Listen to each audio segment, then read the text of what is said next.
My name's Troy Townsin. I am the host of the Time for Wine column on CBC Radio. I've got a few projects on the go at the moment. We've got some Cooking with Wine books. It's a series of three. There's Cooking with BC Wine, Cooking with the Wines of Washington, and Cooking with the Wines of Oregon. What we've tried to do is put books together, the books that you buy to give someone as a gift, but then you end up wanting to keep for yourself. They're winery guides, so they have complete region maps. They have every winery in each region completely listed with opening hours, details. But the nice thing is they're also cookbooks, and the recipes in each book come from actual winery owners or winemakers that are based at the wineries throughout each of these regions. So our first book, Cooking with BC Wine, recently won a Gammand World Cookbook Award, which is the world's biggest cookbook competition. There were 26,000 entries in last year's competition, and we won our category, so we're very excited with that. The other project that we have on the go at the moment is the Winery Dogs of British Columbia posters and these calendars. These we've put together again with winery owners, and it features each of their dogs from the wineries on the calendars for different months. And this is a project we put together with the SPCA. It's a fundraiser for them. So we're raising money to help animals, we're promoting the wineries, and we're having a bit of fun at the same time. My background, I'm originally from Melbourne, Australia. My hospitality background came in London, England. I was running a small bar in Soho. Then I started as a cellar manager at a big private nightclub there called Café de Paris. I fell in love with wine, and then during my travels I also fell in love with a Canadian girl, and I moved to British Columbia about 4 years ago. And I was lucky enough to meet some of the right people, and my interest for wine sort of took off and really developed to a new level. Once we put the books together, I was asked to doing a promotion for them, and then I was asked to host the radio column on CBC. The radio program is a show that we put together. Last year we looked at different regional varietals, so we looked at the history of each varietal that grows here in this province, the history in the world, how they came to be in the province, and who's doing good versions of them.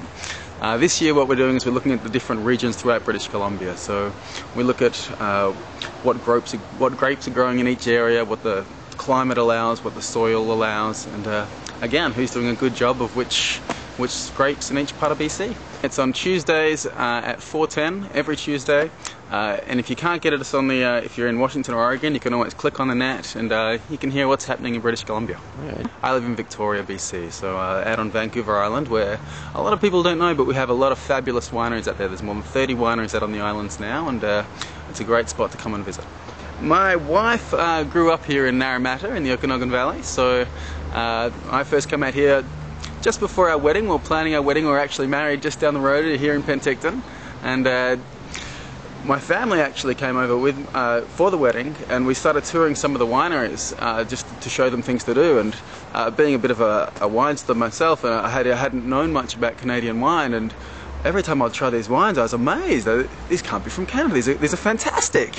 and yeah, it really opened up my eyes, and this is an industry that I really want to get into and be a part of, and I've done that in my own little way.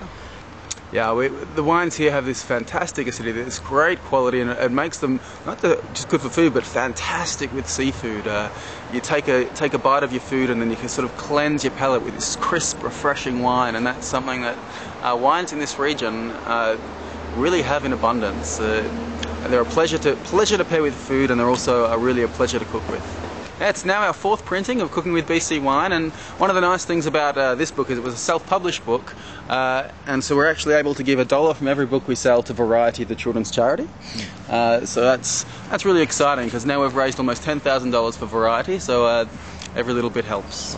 Once a recipe comes in from a winery chef, my wife and I go through the process of testing it, and this involves taking the recipe, we cook it at home, and if there's ingredients that we've found hard to find, or if the instructions are a little confusing, or it's just too difficult, we actually go back to that chef and say, look, we're not trained chefs, we love to cook, we love to eat, but we really want people at home to be able to make these recipes, so if you could simplify this or substitute this for another ingredient, we'd appreciate that. And that way we've tried and tested every single recipe in the book, and we actually know that they work. So if you're looking for Christmas presents, keep us in mind for the BC books, the Washington books, and the Oregon books. And if you haven't come to visit this region, all these three areas, absolutely fantastic for wine tourism. Get out here and have a look, because yeah, some of the best wines in the world are coming from this Pacific Northwest region.